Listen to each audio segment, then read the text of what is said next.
हरिओम. मी ऋषिकेश सिंह दिलीप शेलार, कल्याणपूर्व उपासना केंद्र.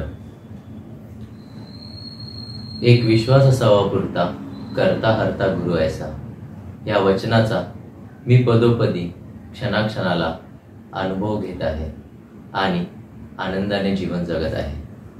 2019-20 साली मी एका नामांकित कंपनीमध्ये ज्युनियर मॅनेजर ह्या पदावरती उत्तम पगाराची नोकरी करत होतो. 2020 साली एका नवीन नोकरीची संधी चालून आली. ती मी माझ्या मनाने, माझ्या बुद्धीने स्वीकारली. घरच्यांशी थोडेसे वाद झाले, त्यांच्या विरोधाला जाऊन ही संधी मी मिळवण्याचा प्रयत्न केला. डिसेंबर 2020ला मी माझ्या कंपनीचा राजीनामा दिला आणि त्या संधीच्या नोकरीची वाट पाहत बसलो. मार्च 2021 मध्ये त्या संधीमार्फत मिळणारी जी डेझिग्नेशन ऑफर केली, म्हणजेच पद ऑफर केलं, ते दुसऱ्याच डिपार्टमेंटचं होतं आणि थोड्या कमी लेवलचं होतं.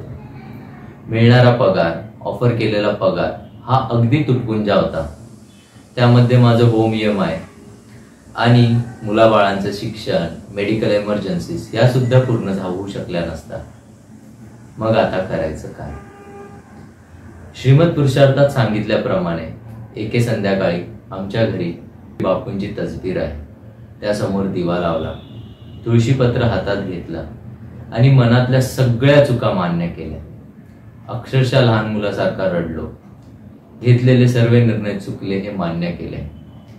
ताणलेले संबंध, जवळचे संबंध खराब केले हे सुद्धा सगळं मान्य केलं आणि माझ्या सद्गुरुरायाला एकच सांगितलं की आता फक्त आणि फक्त नाथ संवित होऊ दे, तुझ्या इच्छेप्रमाणे सगळं काही व्यवस्थित होऊ दे, मला एक चांगला श्रद्धावान बनायचं. आणि ते तुळशीपत्र मी माझ्या सद्गुरूच्या चरणांवर अर्पण केलं. आणि माझ्या सद्गुरुरायाचं पहा, त्याला आपलं बाळ रडवलेलं सुद्धा पाहावलं नाही. त्याने काय किमया केली, माझ्या पाठीशी कसा खंबीर उभा राहिला. येत्या 20 ते 25 दिवसात सद्गुरूच्या कृपेने मी नोकरी शोधण्याचा प्रयास सुरू केला आणि 14 एप्रिल 2021ला अगदी 3.5 महिन्यामध्ये मला एका नामांकित कंपनीत असिस्टंट मॅनेजरची, म्हणजेच डेझिग्नेशन आणि पद मागच्या कंपनीपेक्षा वाढून मिळालं. पगार वाढीव मिळाला. मिळणारा पगार हा अतिउत्तम होता.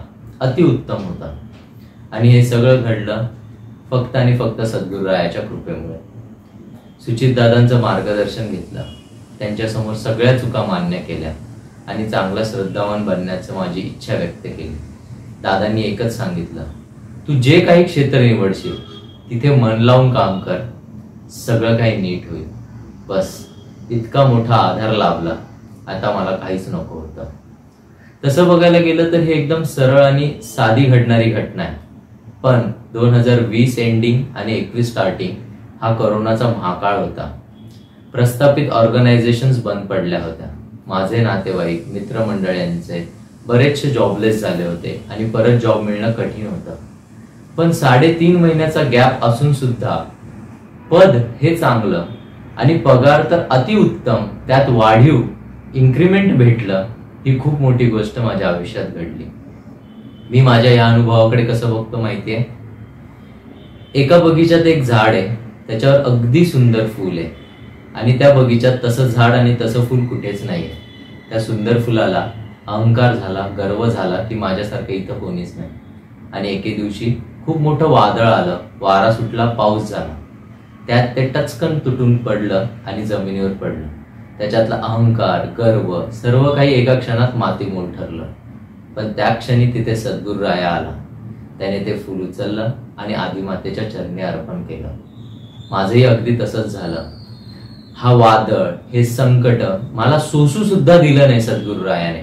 हा पण जाण करून दिली आणि अलगद मला त्याने त्याच्या तळहातावर घेतलं आणि त्याच्या चरणांवरती अर्पण केलं.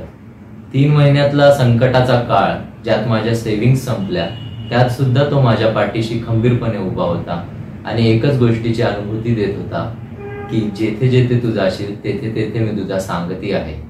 सद्गुरुराया माझ्या पाठीशी उभा राहिला, याचा मला खूप खूप मोठा आधार झाला. एकच सांगतो की जीवनाच्या नदीवर बांधून या घाट, अनिरुद्ध माझा खरंच धुतो अपराध. हरिओम. श्रीराम. अंबज्ञ नाथ संवेद.